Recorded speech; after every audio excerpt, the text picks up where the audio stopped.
The sperm contributes greatly, like a large percentage, to how to determine if a man is either fertile or infertile. Hi everyone, my name is Akitunde Gemisola and I'm a fertility nurse, and today we're going to be talking about a normal sperm. The sperm cells are actually produced in the testicles, which is the male reproductive organ, in the testicles, and that is where the sperms are being produced. And there's another hormone that is being produced by these testicles, which is the testosterone. And one of the functions of testosterone also is to produce a lot of characteristics of a man. Then for building of the muscles, its bones, for its growth, its fertility, for sex drive, and also helps in the production of the sperm. And the production of the sperm cell is called spermatogenesis.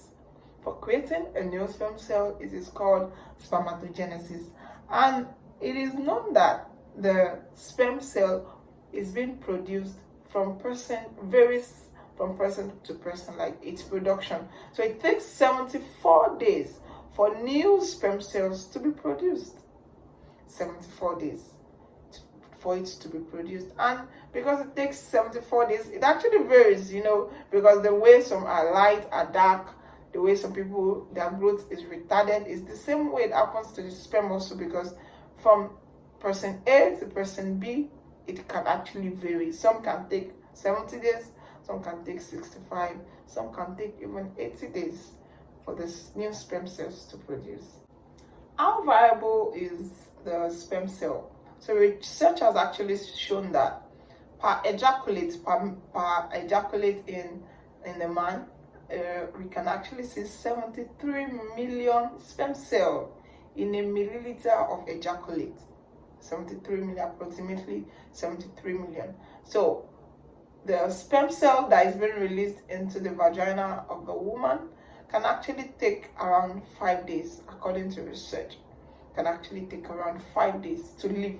Yes, it is viable in the woman for 5 days. So you can see the reason why some people would say that, how come did you get pregnant? We had sex on so and so day, and I know that at that point you're not ovulating, we calculated it. But this can actually stay for 5 days, and it can be that time, the day 3 of the sperm being alive can be when the ovulation happened, and that was what resulted into pregnancy. There are two crucial factors that can actually determine whether a sperm is healthy or not, and that is the sperm count and the sperm motility. When we discussed about the structure, we're talking about the number that is being produced and this ability to be able to move. So let's begin with the sperm count. The sperm count. So the sperm count can be defined as the number of sperm cells that is available in an ejaculate, in a male's ejaculate, because we talked about the testis as the organ that actually produces these sperm cells. And this actually varies. The sperm count varies from person to person. Some cultural differences can actually affect the quantity that is being produced.